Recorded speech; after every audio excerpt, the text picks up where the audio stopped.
Welcome to Bad Gear, the show about the world's most hated audio tools. Teenage Engineering is a great company, not only because they are the most reliable ragebaiters in the synth world, but also because they are among the few manufacturers of overpriced music toys I have no interest in spending money on. Today, however, we are going to talk about OPXY, and I'm still doing a pretty good job at convincing myself that I don't want this. At the first glance, it is hard to tell whether TE made an AI promo video or if this is just how Swedish people like to party. The instrument itself is, of course, ticking all the boxes. An OP1 for goth kids, stitching the dreadful monotimbral synth meets Porter Studio philosophy of its sibling in favor of 1664-step sequencer tracks, 8 of which can be directly routed to a 100% cow-free and multi-timbral selection of instruments, including lush pad generators,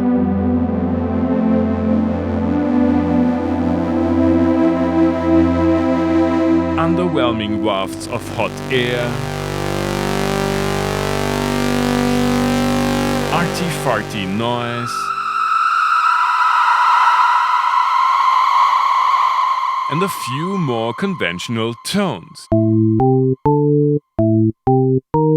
You will have to resort to sampling techniques for everything else, but don't expect the depth of, let's say, a modern MPC, especially when it comes to the multi-sampling workflow.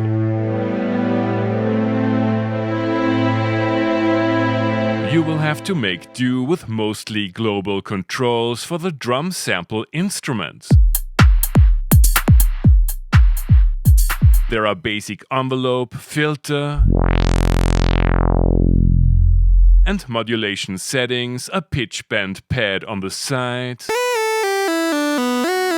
Sampling time is limited to 20 seconds, and your current writer's block can't stand a chance against the built-in Arpeggiator.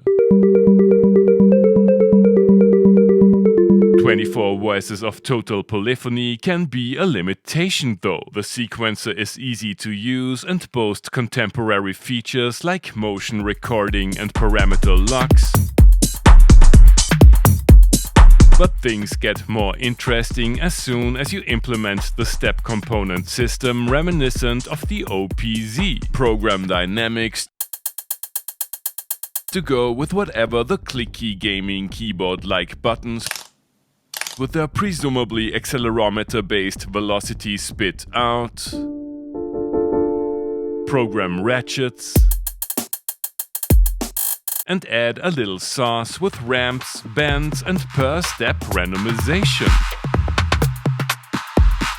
These tracks allow for basic jamming and arrangement techniques I have yet to get used to. In addition to these already more than respectable sequencing facilities, TE included so-called auxiliary tracks, specialized lanes for sophisticated MIDI and CV control, introducing external audio with its own mixing facilities and filters, and automating the two main FX units. Speaking of which, there are pocket operator-like Punch-in FX boasting their own sequencer tracks,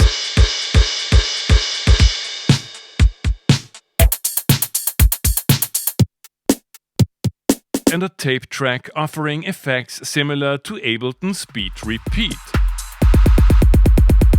Aux Track 1 is reserved for the brain, an accompaniment section you're either too proficient in music theory for or, like me, too dumb to understand.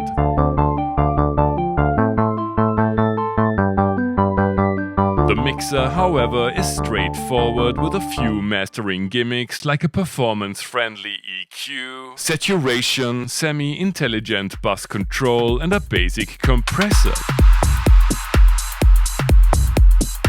by default, or this is pumped through the main mini jack output. You can send audio via USB-C, but as far as I know, only in stereo. The multi-out can be used for sync, CV as an additional audio output, and MIDI. There's a dedicated MIDI in, Bluetooth MIDI host functionality is much appreciated, and in contrast to the internal speaker, both the internal microphone and line-in sound nice. The internal battery is great and build quality is flawless, which it should be given the absurd 2.3K price tag. OPXY would have been a great major update or homebrew firmware for the OP1 field. Is its disposable income well wasted?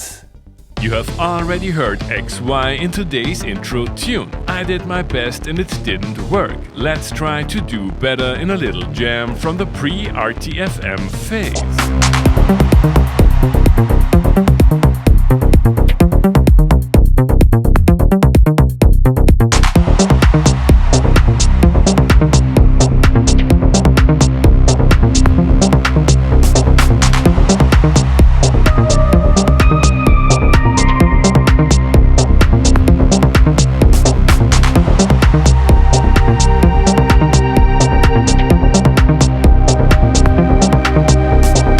Not the most exciting jam, but it was definitely more fun to play than OP1. The internal instruments are usable, but chances are you will have to tweak voice management in order to avoid note stealing. Time to work around this by sequencing a few meme synths from the XY.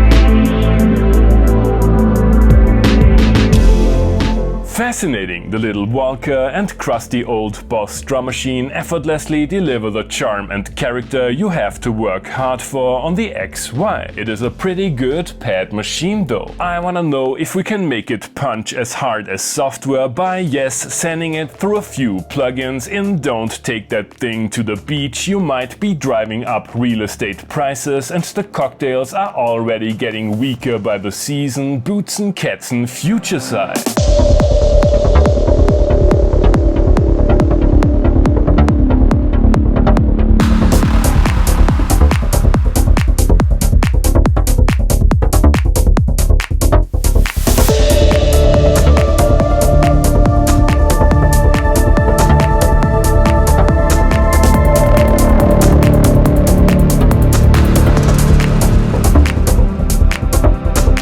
Verdict: OPXY is a surprisingly conventional instrument with a decent feature set, flawless sound quality, and a design language destined to trigger either objectophilia or anti-hipster resentment in synth nerds. Sometimes both. Its obscenely over-optimized UI lets you create complex patterns and arrangements. The instruments and presets are inoffensive. Many, if not all, points of criticism towards OP1 were diligently addressed, and I haven't been that bored by a piece of gear in a very long time. Teenage engineering has brought the spirit of Casio VL1s and Game & Watch aesthetics to the 21st century, made modular synthesis even more useless, released the true successor to Curse of Chucky, and made cultural appropriation cool again. Now they successfully gentrified the workstation. Thanks for watching and see you next time.